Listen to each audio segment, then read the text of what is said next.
Bum bum bum bum bum bum bum bum bum bum bum bum. The Peter Dislike Show. Bum bum bum bum bum bum bum. All right, I'm getting ready to go home next weekend. I want to thank the God of Dislikes for entrusting me with this trip this summer. I was just looking at the weather forecast back home in the U.S. and I missed the best part of summer. It was up to 115, 120 degrees, and I missed most of that. I get to go home when it's only 100 degrees, which is really nice.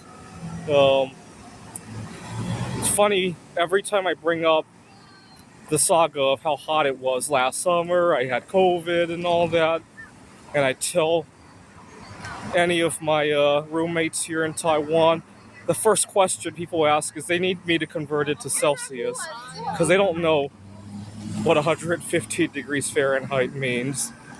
And that might be a good thing. Uh, but I would like you guys to pray once again because I hope to make another trip this winter. And I want the God of Dislikes to once again entrust me with the trip, not give me the trip, not just give me a handout or anything. Entrust me with it. Why do I say entrust? Because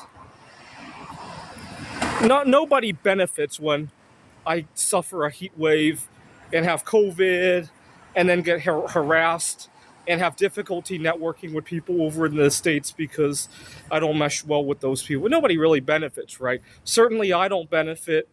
The person who is so upset that he needs to harass me isn't benefiting, obviously, right?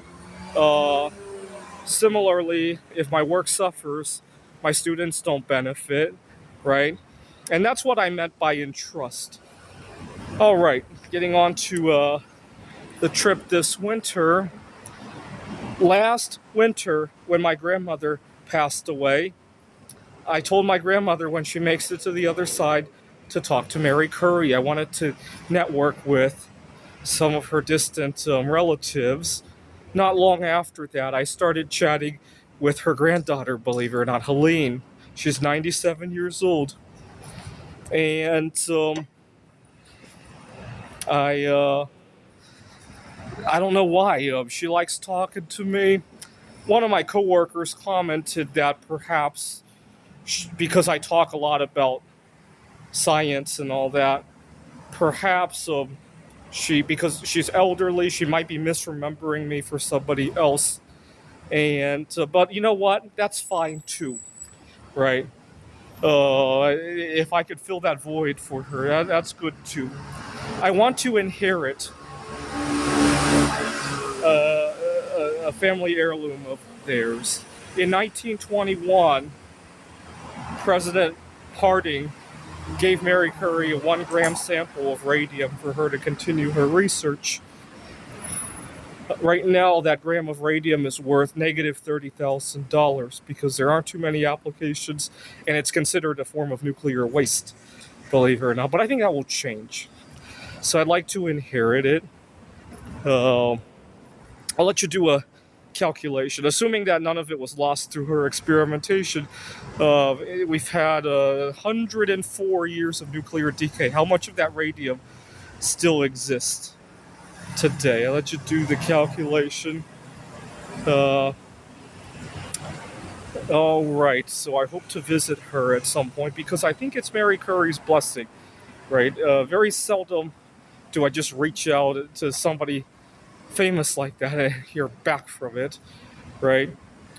Actually, there's another celebrity I hope to visit next winter. I hate to mention her name because I don't want to jinx it.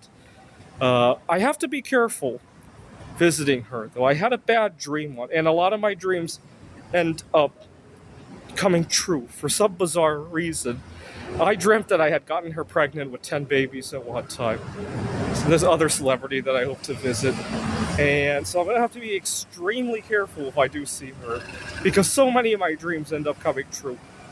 I've had good dreams, bad dreams, they all come true in one way or another.